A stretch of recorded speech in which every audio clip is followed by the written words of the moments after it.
गाय की घी की दिए की जलाते हो तो उससे आपको माता रानी सौभाग्य ब्लेस करके जाती है। सरसों के तेल की जलाते हो तो माता रानी कहीं ना कहीं आपको आपके पितृ दोष से मुक्ति दिलवा।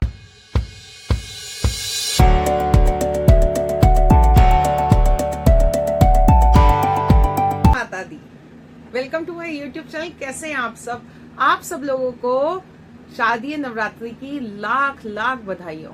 ये नवरात्रि माता रानी आप सब लोगों के लिए बहुत सारी खुशियां लेके आए, आपकी मनोकामनाएं पूरी करें और जो आप चाहते हो वो आपको माता रानी ब्लेस करके जाए, वो आपको इस नवरात्रि माता रानी दे के जाए।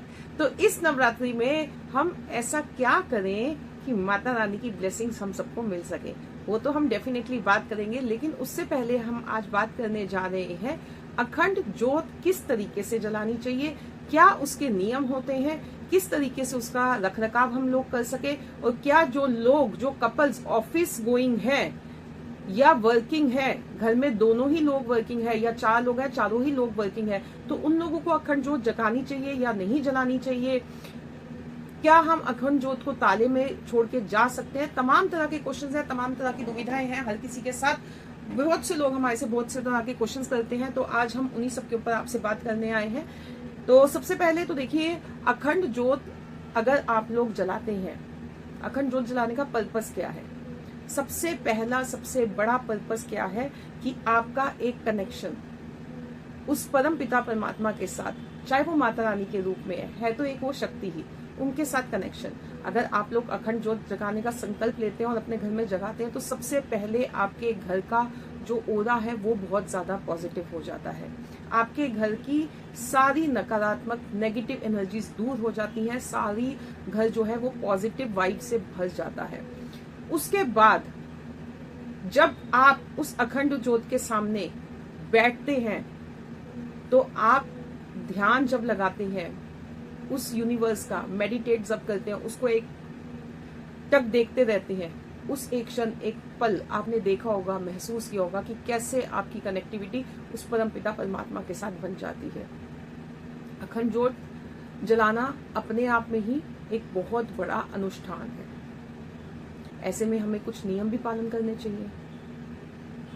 तो जो लोग भी एक परिवार में सब लोग वर्किंग हैं, क्या उनको अखंड ज्योत जगानी चाहिए?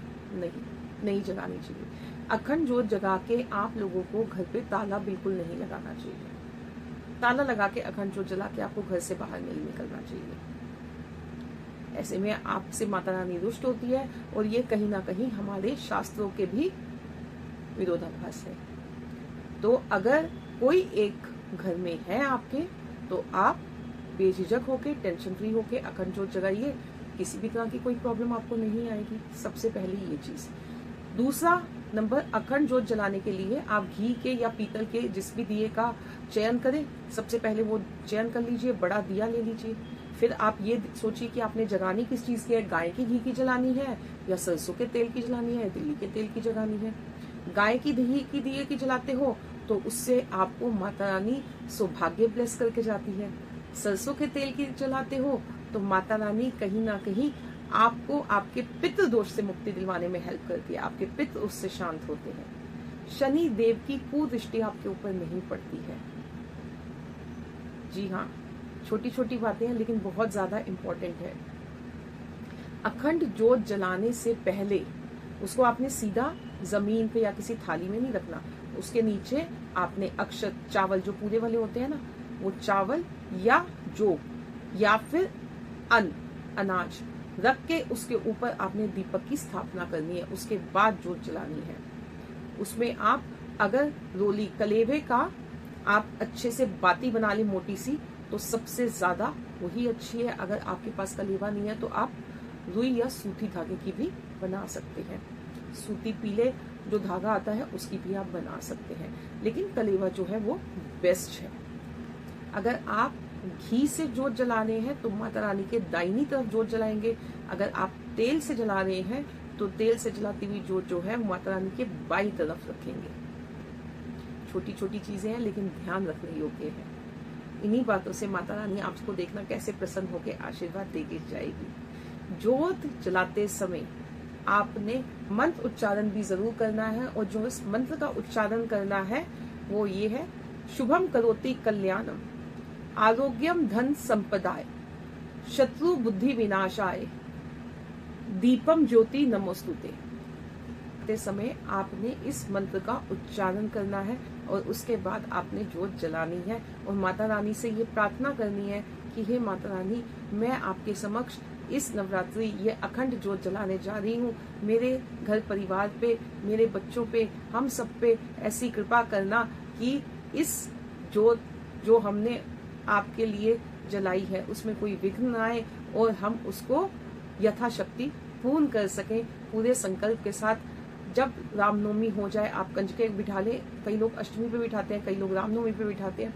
अष्टमी पे भी अगर आप कंजके करते हैं तो आपको रामनवमी वाले दिन भी जरूर करनी चाहिए, क्योंकि नवरात्रि का समापन जो है वो रामनवमी पे होता है। और आपको जोत जो है वो अपने आप से नहीं बुझाने की, अब हमने अष्टमी होगी अब तो हमारा काम खत्म हो गया, नहीं। आपने जोत के ठहरने का इंतजार करना है।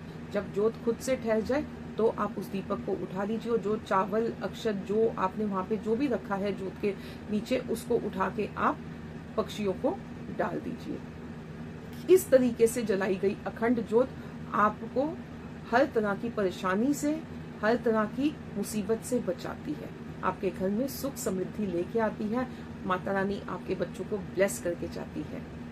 होपफुली आपको ये जानकारी पसंद आई होगी। पसंद आई होगी तो जरूर कमेंट करके बताइएगा। अगली वीडियो में फिर बात करेंगे किसी और टॉपिक के ऊपर। तब तक के लिए जय माता दी।